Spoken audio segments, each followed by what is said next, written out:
तो आइए नया चैप्टर लेकर आ गए हैं पॉट एंड सीपीएम सब्जेक्ट का नया चैप्टर। और ये किसका है? यूपीएससी ईएसई लेकर चल रहे हैं। उसका एक चैप्टर को लेकर इसके ऑब्जेक्टिव क्वेश्चन को यहाँ पर डिस्कस कर रहे हैं, ठीक है। और यहाँ पे जो नेक्स्ट चैप्टर है, जो चौथा चैप्टर है, वो चौथा चैप्टर क्या है? क्रिटिकल पाथ मेथड, सीपीएम, ठीक है। ये आपका एक्टिविटी ओरिएंटेड होता है, एक्टिविटी ओरिएंटेड होता है, ये भी याद रखेंगे, ठीक है। एक्टिविटी ओरिएंटेड होता है, ये डिटर्मिनिस्टिक होता है, डिटर्मिनिस्टिक होता है, डिटर्मिनिस्टिक होता है, ये फिक्स होता है। और जो इसके पहले वाला चैप्टर में देखे थे पार्ट, वो प्रोबेबिलिस्टिक होता है। चलिए इसके क्वेश्चन को देख लेते हैं। पहला क्वेश्चन आपके सामने है और ये भी किस तरीके का है। पहला क्वेश्चन अगर देखेंगे तो किस तरीके का है? मैच द फॉलोइंग है और इसमें आपको बताना है कि कौन सा ऑप्शन राइट है। ऑप्शन यहाँ पर है, ये ऑप्शन है। ऑप्शन में आपको लिखना होता है ये, इनमें से कोई एक, इसमें से आपको बताने होते हैं कि कौन किसके लिए परफेक्ट है, ये बताने होते हैं, ठीक है। तो यहाँ पर देख सकते हैं ये सभी क्या है? ये टोटल, फ्री, इंटरफेयरिंग, इंडिपेंडेंट, ये चीजें बताया हुआ है। यहाँ ऊपर में नेम ऑफ द फ्लोट है, क्या है? ये नेम ऑफ द फ्लोट है। और लिस्ट वन में description of the activity float, float से रिलेटेड एक्टिविटी फ्लोट क्या है उसका डिस्क्रिप्शन दिया हुआ है, ठीक है। तो ये चीजें ध्यान में रखेंगे। तो यहाँ पर देखिए ये 4 टाइप के फ्लोट होते हैं, 4 टाइप का फ्लोट होता है। और ये चारों टाइप का कौन किसके अकॉर्डिंग बता रहा है, तो वो चीजें यहाँ पर सेम एक तरह से बोल सकते हैं कि डेफिनेशन ही यहाँ पर दिया हुआ है ऊपर, ये मैचिंग कर देना है। देखो टोटल फ्लोट क्या बताता है, तो टोटल फ्लोट आपको मैं बता देता हूँ कि मैक्सिमम अवेलेबल टाइम बताता है, जिसमें आप बता सकते हो कि ये मतलब डिले वाला जो एक्टिविटी डिले होगी तो भी कोई प्रोजेक्ट पे कोई इफेक्ट नहीं पड़ेगा, वो मैक्सिमम अवेलेबल टाइम बताता है, ठीक है। जिससे कि प्रोजेक्ट डिले नहीं होगा, वो टोटल फ्लोट बताता है। तो यहाँ पर टोटल फ्लोट कौन बता रहा है, टोटल फ्लोट को कौन इंडिकेट कर रहा है? तो टोटल फ्लोट को जो इंडिकेट कर रहा है वो है आपका B, time available for an activity performance minus the duration of the activity, ये बताता है, ठीक है। ये आपका टोटल बताता है, ओके। उसके बाद आपका फ्री वाला, जो फ्री कौन बताता है, तो फ्री अगर आप देखेंगे तो ये बताता है earliest starting time of its successor activity minus earliest finish time of activity in question minus the duration, ये बता रहा है। मतलब ए का आपका 2 है, बी का 1 है, तो ए का 2 तो ये दोनों बता रहे थे, बी का 1 भी यही बता रहा है। तीसरा वाला आपको इंडिकेट करेगा कि इंटरफियरिंग कौन सा होता है। इंटरफियरिंग जो होता है वो किसको इंडिकेट करता है, तो ये बताता है difference between total float and free float की, कोई भी एक्टिविटी के टोटल फ्लोट और फ्री फ्लोट के डिफरेंस को कौन बताता है? इंटरफियरिंग फ्लोट बताता है। तो ये तीसरा यहाँ पर आ गया, तो डी का तीसरा, मतलब ये D is the right answer, ये वाला राइट है, ठीक है। नेक्स्ट क्वेश्चन यहाँ पर दूसरा देख सकते हैं। दूसरा क्वेश्चन में क्या बोला है? The flow net of an activity of a project is given in the following figure. The duration of the activity are indicated along the arrow, ठीक है। तो यहाँ पर जो duration of the activity indicate the along the arrow, तो along the arrow के direction में flow net of an activity of project is given in the following figure. Flow net दिया हुआ है, ड्यूरेशन आपको दिखानी है, ठीक है। तो यहाँ पर critical path of the activity is along बताना है, क्रिटिकल पाथ एक्टिविटी ही बताना है। तो क्रिटिकल पाथ आप कैसे पता करेंगे, तो आपको मैं बता दूं। सबसे पहले इसका ये टी एल और टी ई फाइंड आउट करना होता है। Earliest event time T E और टी एल इधर होता है। तो इसके लिए तो यहाँ पे 6 हो गया, यहाँ पे 9 हो गया, ऊपर लिखते जाते हैं, 9 हो गया, ठीक है। बॉक्स बना लीजिए ऊपर, यहाँ पे 6 हो गया और यहाँ पर आएगा बाद में। फिर यहाँ पे 2 आ रहे हैं, तो इधर से देख लीजिए, यहाँ पे 1 आया है तो यहाँ पर ये क्या हो जाएगा, 8 आ गया। यहाँ पर 1 ही आया है तो यहाँ 8, 9, 17 आ गया। फिर यहाँ पे 2 आए हैं, देखो 17 और 0, 17 और ये 10, 18, तो यहाँ पे 18 आ जाएगा। मैक्सिमम को जोड़ते हैं, ठीक है। फिर यहाँ पे 2 आ रहा है तो 9 और 14, 23 और 17 और 14, ये कितना हो जा रहा है? 31 हो जा रहा है, तो 31 हो जाएगा। 31 में 12 जोड़ेंगे तो 43 होगा, और यहाँ पे 18 और कितना होगा 3 8 20 21 31 में 15 ऐड करेंगे तो 5 6 30 46 हो रहा है, तो 46 वाला राइट आ जाएगा यहाँ पे। अब यहाँ पे 46 तो रहेगा, ये माइनस करेंगे तो यहाँ 31 आएगा। ठीक है, यहाँ पर ये 46 में से 12 माइनस करेंगे तो इस तरीके से कैलकुलेशन होता है। ये नेटवर्क वाला एक वीडियो मैंने बनाया है, वो चीजों को देख लेना तो आपको आइडिया मिल जाएगा। जिसमें टी और टीएल दोनों बराबर होते हैं ना, जिसमें दोनों बराबर आ जाते हैं तो वो उसका करेक्ट आता है। तो उसमें कौन कौन बराबर आते हैं मैं बता देता हूँ। ये एक बराबर आएगा, ये बराबर आएगा, ठीक है। फिर उसके बाद से ये 9 8 6, फिर बाद में ये थर्ड वाला बराबर होगा और ये 1 वाला बराबर होगा। मतलब ये आपका लाइन क्रिटिकल पथ का जाएगा 1 3 6 8 9। तो 1 3 6 8 9 कौन बता रहा है? सी बता रहा है। तो C option is the right answer. करके देख लीजिएगा, आपको आइडिया होगा। इसके बारे में एक वीडियो मैंने सीपीएम वाला प्लेलिस्ट पे देखिए, एक वीडियो मैंने डाला है, उससे आइडिया मिल जाएगा। यहाँ पे थर्ड नंबर का क्वेश्चन देखिए, लिस्ट 1 आइटम है और दूसरा उसका कैरेक्टरिस्टिक है। ठीक है, तो एक्टिविटी क्या करता है? इवेंट है, डमी है, फ्लोट है, तो ये चीजें क्या है तो वो चीजें अपन देख लेते हैं। इसका कौन किसके साथ अच्छी तरीके से मैच कर रहा है तो वो चीजें हम देख लेते हैं। ठीक है, तो जो एक्टिविटी है वो क्या बता रहा है? तो एक्टिविटी जो बता रहा है वो बोल रहा है कि रिसोर्सेज कंज्यूमिंग एलिमेंट बोलते हैं, रिसोर्सेज कंज्यूमिंग एलिमेंट बोलते हैं। ठीक है, रिसोर्सेज कंज्यूमिंग एलिमेंट बोलते हैं। फिर इवेंट जो है, इवेंट इंस्टेंटेनियस स्टेज होता है, फोर्थ आ जाएगा। ठीक है, उसके बाद से डमी जो होता है वो आता है resources element, resources less element होता है, ये रिसोर्सेस लेस एलिमेंट डमी होता है। और फिर बाद में ये थर्ड आ जाएगा। तो 2 4 1 3 2 4 1 3 सी बता रहा है, this is the right answer. ठीक है, 2 4 1 3 सी बता रहा है, तो ये उसका राइट आंसर हो जाएगा।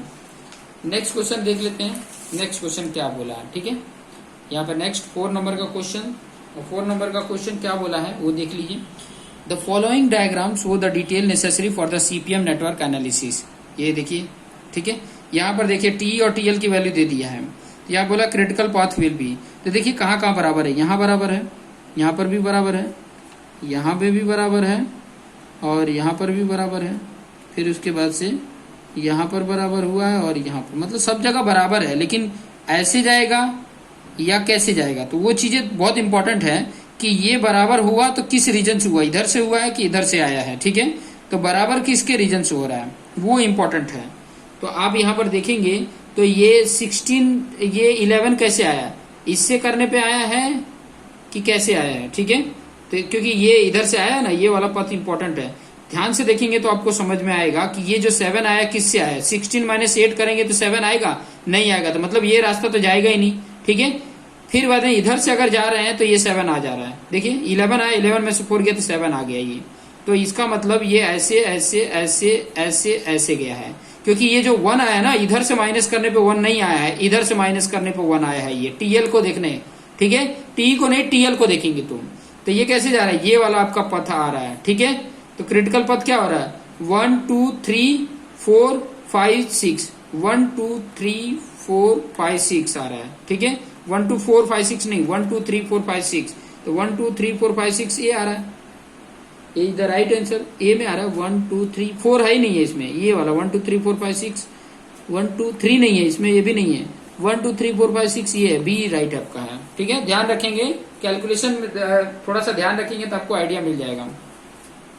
5th नंबर देखिए, यहाँ पर इस तरीके का डायग्राम बना हुआ, ड्यूरेशन भी ऑलरेडी लिखा हुआ। ठीक है, for the network shown in the above figure the number of each arrow denote the time duration activity in a day, the earliest starting time in a days for the activity 5 और 6। 5 और 6 के लिए earliest starting time चाहिए, earliest starting time चाहिए। तो earliest starting time किसके लिए, 5 और 6, ये है आपका 5 6। ठीक है, तो अर्लीस्ट स्टार्टिंग टाइम यही होगा, यहीं पे होगा। तो अर्लीस्ट स्टार्टिंग टाइम की बात किया है तो कितना होगा, थोड़ा सा यहाँ पर ध्यान से देखेंगे तो आपको आइडिया मिलेगा कि इसका अर्लीस्ट स्टार्टिंग टाइम कितना होगा। ठीक है, तो अर्लीस्ट स्टार्टिंग टाइम 5 6 के लिए अगर देखोगे तो यहाँ पर देखो, पहले तो यहाँ पर टी की वैल्यू 0 होगी, टी ही निकालना है। ठीक है, फिर बाद में यहाँ पर 1 हो जाएगा। ठीक है, फिर यहाँ पर 1 हो गया, फिर बाद में यहाँ पर ये 4 हो गया, फिर ये 2 जा रहे हैं यहाँ पे, तो ये 1 1 2 हो रहा है, और 4 और ये 0 4 0 4, तो 4 आ जाएगा यहाँ पे। फिर यहाँ पे 4 और 4, पहले इधर देख लीजिए 2 आ रहे हैं, 4 5 9, और यहाँ पे 4 4 8, तो 9 आ जाएगा यहाँ पर। और यहाँ पे 9 2 11 और 4 4 8, यहाँ पे 9 2 11 ये 4 4 8, तो 11 आ जाएगा यहाँ पे, ठीक है। 11 ये आ गया। अब यहाँ पर जो पूछा था वो चीजें थोड़ा देखिए, ये 5 6 का बोला था, तो यही वाला तो वैल्यू पूछ रहा है 5 6 के लिए अर्लीस्ट स्टार्टिंग टाइम। तो अर्लीस्ट स्टार्टिंग टाइम क्या होता है, इसके जस्ट पहले जो जिसका पूछे ना उसकी जस्ट पहले टी की वैल्यू क्या होता है, मतलब टेल इवेंट ऑफ टीई होता है। अर्लीस्ट स्टार्टिंग टाइम क्या होता है, earliest starting time tail event of TE होता है।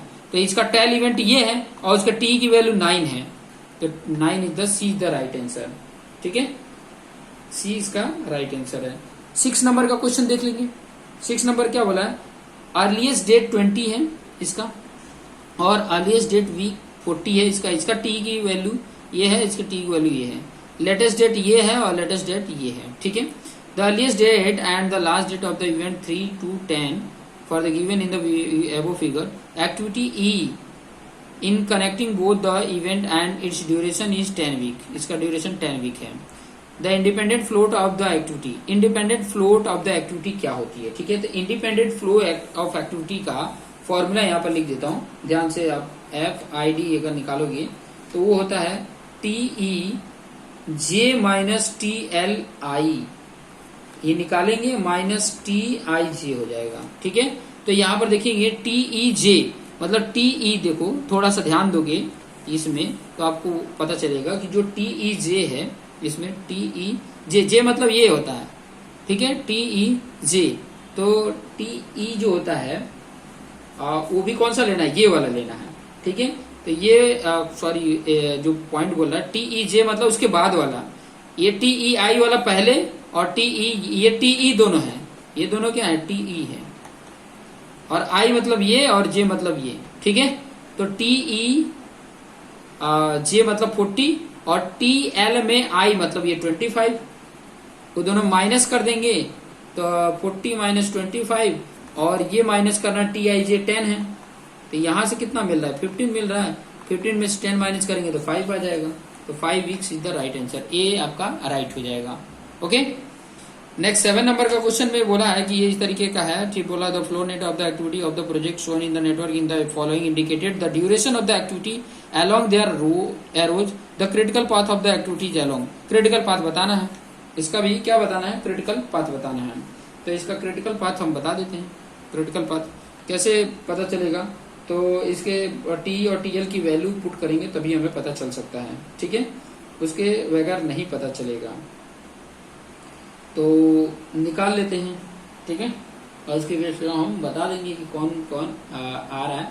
अच्छा, इसमें जो पूछा हुआ है क्रिटिकल पाथ ही पूछा है, तो निकाल लो ना। यहाँ पर देखो ये 7 हो जाएगा, यहाँ पर ये एक ही आ रहा है तो 7 8 15 हो गया, यहाँ पर भी एक ही आ रहा है तो 7 और 3 10 हो गया, यहाँ पे 2 आ रहा है 15 0 और ये 10 4, तो यहाँ 15 ही हो जाएगा।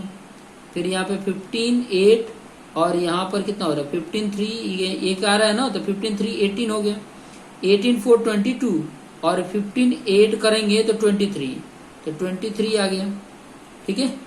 और फिर वो 23 में 7 ऐड करेंगे तो हो जाएगा 30, ये आ गया 30 आ गया, ठीक है 30। तो किधर से आया, देखो थोड़ा सा ध्यान से देखोगे कैसे आया है, वो चीजें ध्यान में रखोगे ना तो ऑटोमेटिक आपको आइडिया मिल जाएगा कि कैसे ये आया है।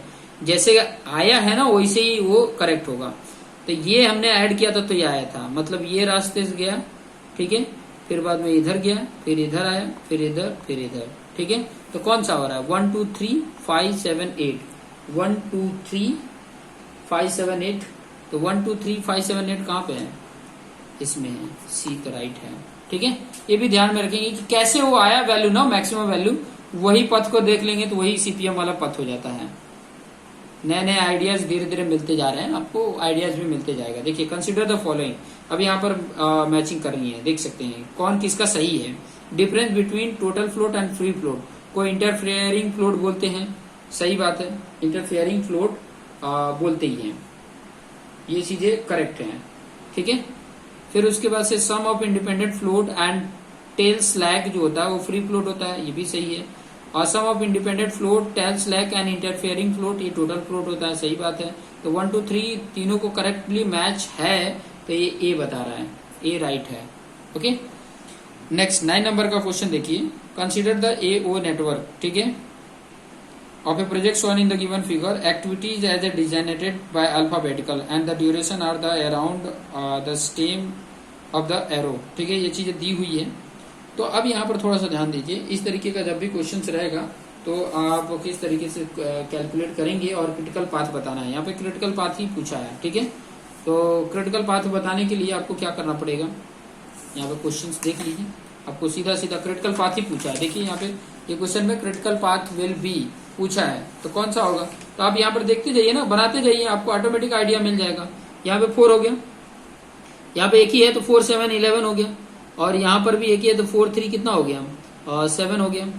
फिर बाद में यहाँ पर देखेंगे तो ये तो सीधा इसके आ रहा है, ठीक है, यहाँ पर सीधा आ रहा है, तो यहाँ पर 11 में 0 करेंगे तो 11, और ये भी एक आ रहा है ना, ये भी तो देखेंगे, ये भी आ रहा है, तो 7 3 10 और 11 0 11, तो यहाँ पे 11 आ जाएगा। और फिर उसके बाद से देखेंगे ये 7 0 7 और 11 2 2 आ रहे हैं ना, 11 2 13 आ गया, ठीक है। उसके बाद ये वाले से आया, ध्यान रखना। फिर उसके बाद से यहाँ पे देखिए 2 आए, एक तो 11 और 6 करोगे तो 17, और ये 16 हो रहा है तो 17 आ जाएगा, और 17 और 7 24 आ गया, ठीक है। कौन से रास्ते से आया है थोड़ा सा ध्यान देंगे तो आपको ऑटोमेटिक मिल जाएगा। 1 से 2 से हमने आया यहाँ पर, क्योंकि इसी रास्ते से 17 आया है, तो 1 के बाद 2 के बाद 3 के बाद 5 के बाद 7 के बाद 8, तो 1 2 3 5 7 8, 1 2 3 5 7 8, ये आपका राइट है। 1 2 3 5 7 8 ऑप्शन में देख लेते हैं, क्योंकि ऑप्शन में जाने के बाद ही हमें पता चलेगा। तो कौन सा ऑप्शन है, 1 2 3 5 7 8, सी हमें दिख रहा है, 1 2 3 5 7 8 ही है ना, हमारा आया 1 2 3 5 7 8, तो 1 2 3 5 7 8 कौन बता रहा है, 4 नहीं था 3 है, ये बी बताएगा, B is the right answer. हाँ, 1 2 3 5 7 8 आ रहा था, तो B is the right answer. और 10 नंबर का भी क्वेश्चन देख लेते हैं, यहाँ पर थोड़ा सा क्वेश्चन दिया हुआ है और फटाफट हम बता देते हैं कि क्या है इसका correct answer. Consider the implicit detail between before and after successive steps in with in the order while doing time competition on CPM network. FP forward passes है, बीबी बैकवर्ड पासेस है, एलएफटी लेट इवेंट टाइम है, EFT अर्लिएट event time है, TF total float है, PD project duration है, AD activity project duration है। तो इसमें correct sequence of the competition क्या होगा। तो सबसे पहले देखो ध्यान से समझेंगे तो आपको पता चलेगा कि इसका जो करेक्ट ऑप्शन है वो ए है। सबसे पहले ईईटी आ जाएगा, ठीक है। पहले देखो करेक्ट अगर सिचुएशन लिखना है ना तो इस तरीके से लिख सकते हो, एडी आता है, फिर ईईटी आता है, फिर बाद में बीपी आता है, फिर बाद में सॉरी ये एडी के बाद एफपी आता है, फिर बाद में ईईटी आता है, फिर पीडी आता है, फिर बीपी आता है, फिर एलएफटी आता है, एलईटी आता है, फिर बाद में टीएफ आता है, टोटल फ्लोट लास्ट में आता है। तो इसमें भी टोटल फ्लोट लास्ट में है और सीक्वेंस में है, तो ये वाला राइट हो जाएगा। तो आपके 10 क्वेश्चंस हो गए हैं, बाकी के क्वेश्चंस को हम नेक्स्ट वीडियो में देखेंगे। तो आपको देखते रहना है और जो भी क्वेश्चंस बन रहे हैं वो क्वेश्चन देखते रहिए। टोटल ये जो सब्जेक्ट है इसमें 9 चैप्टर हैं। मैं पार्ट 1, पार्ट 2, पार्ट 3, पार्ट 4 ऐसे करके आपको बताते जाऊंगा, ठीक है। Part 1, part 2, part 3, part 4, part 5, part 6, part 7 ऐसे करके मैं आपको देते जाऊंगा। आप देखते रहिएगा और आपको क्वेश्चंस के जो भी डाउट होते हैं तो वो डाउट को आप कमेंट बॉक्स में जरूर भेजना, ठीक है। जो भी क्वेश्चन का नंबर उसके देखिए, नंबर तो लिखते जा रहे हैं, चैप्टर के बाद जो नंबर है वो नंबर याद रखेंगे, ठीक है। चैप्टर के जो नंबर है, कौन से चैप्टर चल रहा है, ये तो आपका 4 चैप्टर चल रहा है, 4 चैप्टर में 10 नंबर का क्वेश्चन कर दिए हैं। तो इसमें से 1 to 10 में से जो रिलेटेड है वो इसी में आपको कमेंट करके बता देना कि ये डाउट है, तो इसका भी सोल्यूशन आपको प्रोवाइड कर दिया जाएगा। तो देखते रहिए और अपने आप को बेस्ट बनाते रहिए। और चैनल पे नए हैं तो सब्सक्राइब करना ना भूलें, बेल आइकन पे क्लिक करना ना भूलें, ताकि इसके जो भी अगले वीडियो का नोटिफिकेशन है वो आपको मिल सके। Thank you.